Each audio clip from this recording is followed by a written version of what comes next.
In the 6th week, Tom Landry's resourceful team got well against the New York Giants. A blocked punt by rookie Billy Joe DuPree was recovered by D.D. Lewis for a touchdown and keynoted victory. All year long, DuPree had been a devastating force on special teams. But in the complex scheme of the Cowboy offense, his special talents made him a big play receiver.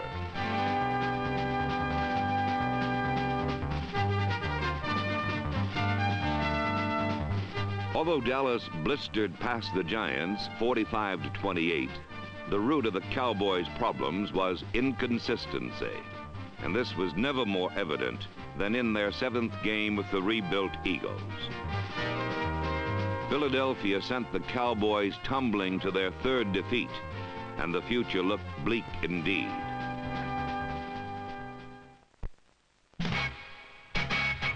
At mid-season, Dallas owned a lackluster 4-3 record. But one element of this young team knew it, and Rookie of the Year candidate Billy Joe DuPree. But the prime receiver through the first 7 games was willowy Otto Stowe, who burst from the crucible of Thousand Oaks into the season without breaking stride.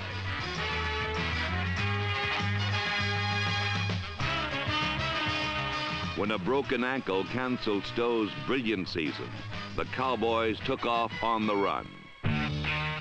Replacement was Robert Newhouse, and the offense never missed a beat.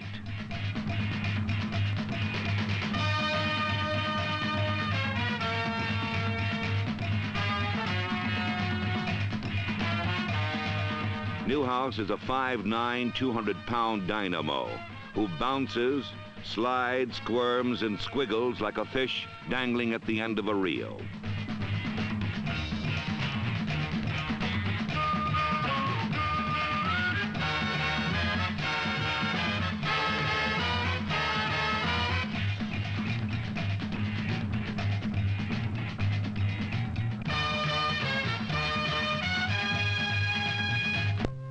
With a sizzling offense and a sputtering defense, the Dallas Cowboys ended the final 7 games with a cloudy future. But if there was a glimmer of hope for the Cowboys, led by Marv Bateman, Dave Manders, and Benny Barnes, girded their strength and blew out the lean and hungry Bengals.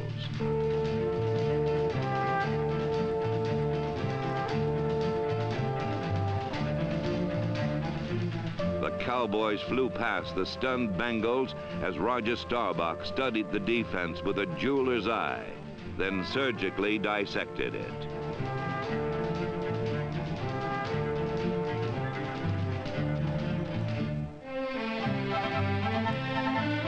Dallas dispatched the Bengals 38-10, and then at the Yale Bowl, the Cowboys raced past the Giants 23-10.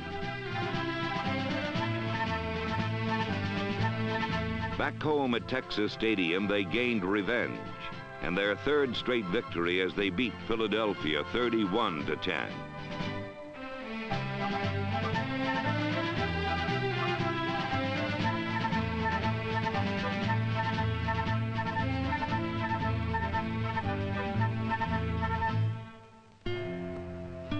Dallas was in cruising gear, and the tidal wave seemed to be cresting until it was dashed by the world champion Dolphins. Miami surged to a fast 2-touchdown lead and held on.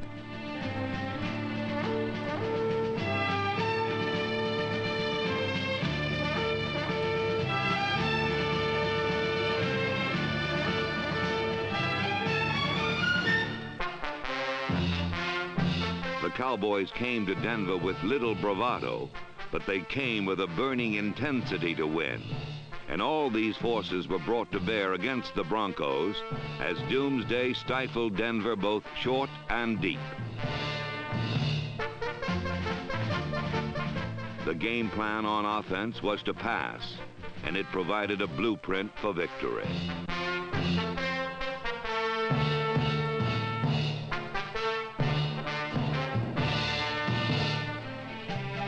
And the title hinged on the Doomsday defense. And in an instant replay of the previous game in Washington, Doomsday ravaged the Redskins in the first half.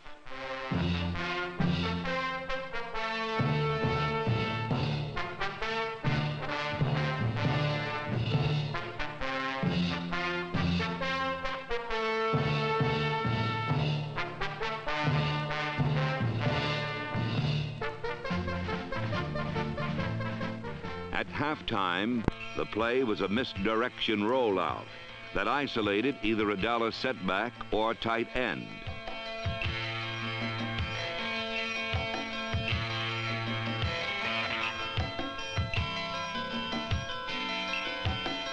When the Broncos covered the setback, Staubach went to his tight end, who roamed free and embarrassingly open.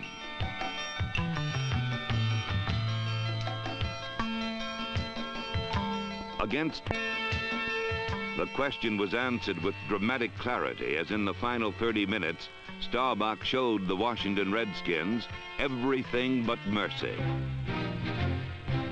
Off-play action, Staubach rolled out and completely bewildered the Redskin defense.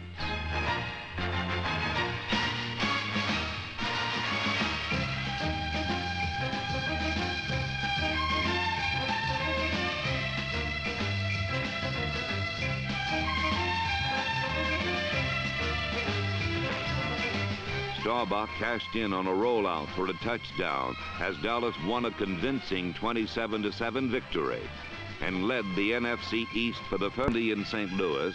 Dallas claimed the title outright.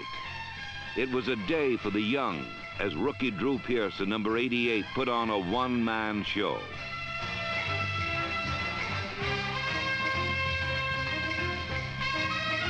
Pearson caught 5 passes for 140 yards and scored his first 2 touchdowns of 1973.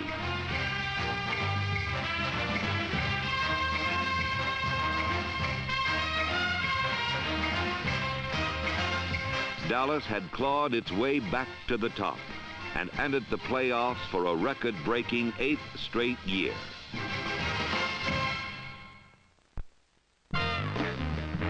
The catalyst in the stretch drive was the Doomsday defense, which allowed but 1 touchdown over the last 3 games.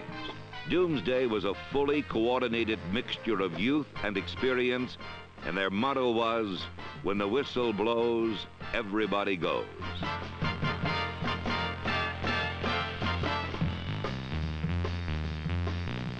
It was a swarming, mauling defense, and where one tackler appeared, many were sure to follow. A defense that stretched out its tentacles and went all out for the football.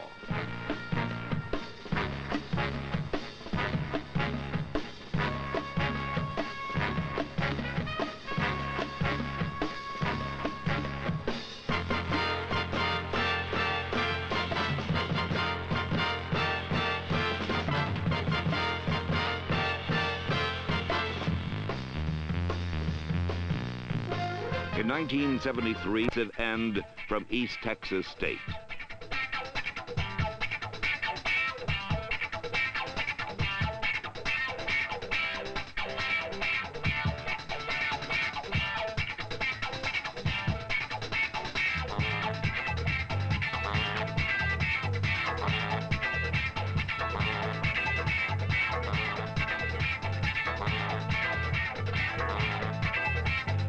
A torpedo.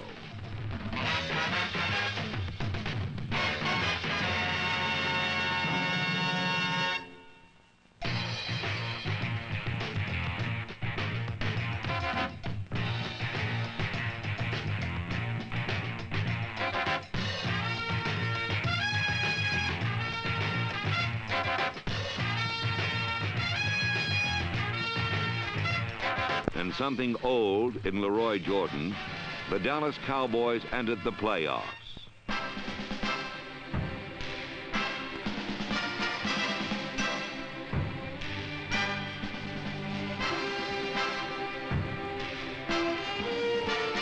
Against the NFC Western champion Rams, Leroy Jordan made his presence felt when he intercepted a pass on the game's first play.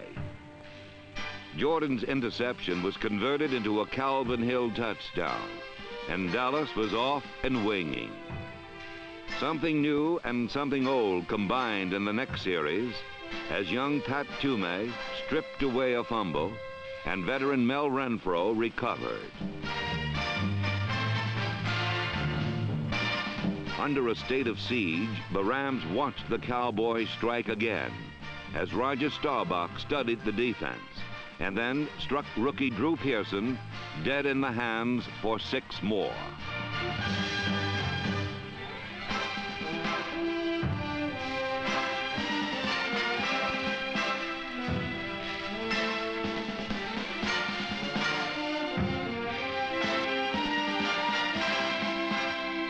A 17-0 lead and a reservoir of overconfidence finally burst when Los Angeles chipped away at the margin and in the 4th quarter trailed Dallas by only a point, 17-16. With it 3rd and 14 from his 17-yard line and the game in the balance, Roger Staubach threw up a pass and a prayer. Both were answered by Drew Pearson.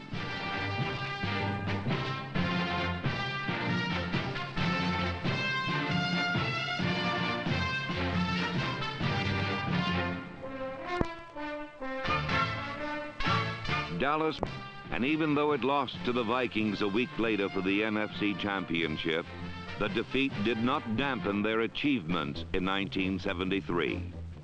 The season, the Eastern Championship, and the playoff victory were tributes to a team that was written off by many before 1973 began.